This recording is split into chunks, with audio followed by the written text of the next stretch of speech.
Shalom. Hari ini juga kita akan renungkan kitab Yosua. Teksnya pasal 18 ayat 11 sampai 28. Sudah bagi dua paragraf. Paragraf yang pertama ayat 11 sampai 20, batasan-batasan daerah Bani Benyamin.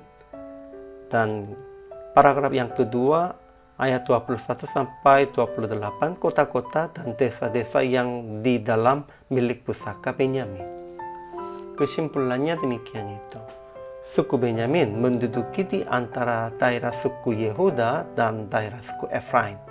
Dari sungai Yordan lalu naik ke lereng sebelah utara sampai Luz, yaitu Beder, berbatas dengan suku Yehuda, dan dari pegunungan yang di seberang Bet Horon di sebelah selatan menuju ke sisi barat daya dan berakhir di Kiryat Baal, yaitu Kiryat Yarim, berbatasan dengan suku Dan. Kemudian batas-batas selatan mulai dari tepi Kiryat Yarim terus ke sumber-sumber air Neftoa sampai selatan lereng-lereng gunung di negeri Yebus, terus menuju ke En-Rogel. Mereka membagikan kota-kota menurut kaum-kaum, itu Yeriko, Bet Horgal, Emek Keziz, Bet Arava, Jemalaim, Beder, Hawaim, Para, Opla, Kefar, Hamonai, Opni, dan Geba.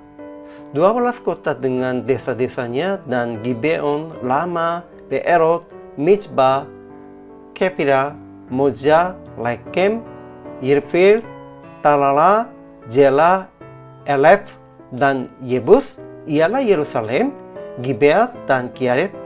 14 kota dengan desa-desanya, Yeriko yang bangsa Israel merebut pertama, dan kota-kota milik Gibeon yang mengikat janji dengan penipuan, termasuk di daerah suku Benyamin. Ajaran tentang Allah. Ya, jelasnya satu, Tuhan meletakkan suku Benyamin di antara Bani Yehuda dan Bani Efraim. Itu di dalam rancangan Tuhannya begitu.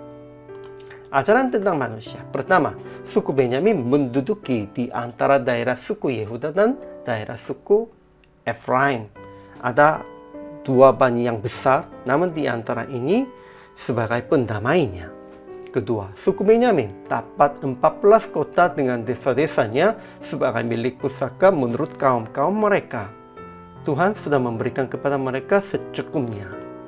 Aplikasinya. Pertama, Tuhan membimbing suku Benyamin dengan undi dan letakkan di antara Efraim dan Yehuda. Kedua, mereka harus bertanggung jawab sebagai pendamai di antara Bani Yehuda dan Bani Yusuf.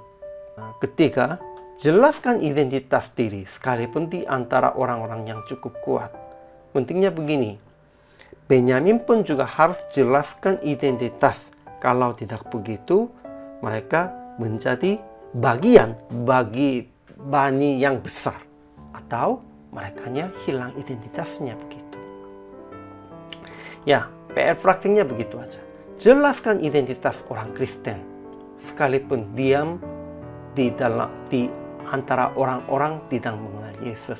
Memang mayoritasnya agama yang lain, kita pasti minoritasnya dan kecil. Namun harus jelaskan identitas orang Kristen dan menjadi pendamai bagi anggota jemaat dan di antara orang-orang sedang bertengkar. Ya, identitas orang Kristennya harus menjadi pendamai. Memang Tuhan letakkan suku Benyamin pun juga sebagai pendamai di antara Bani Efraim dan Bani Yehuda. Pasti ada rencana Tuhan untuk kita. Kita harus berpikir tentang itu dan harus melakukan sesuai dengan kehendak Tuhan. Hari ini juga selama melayani, Tuhan Yesus memberkati.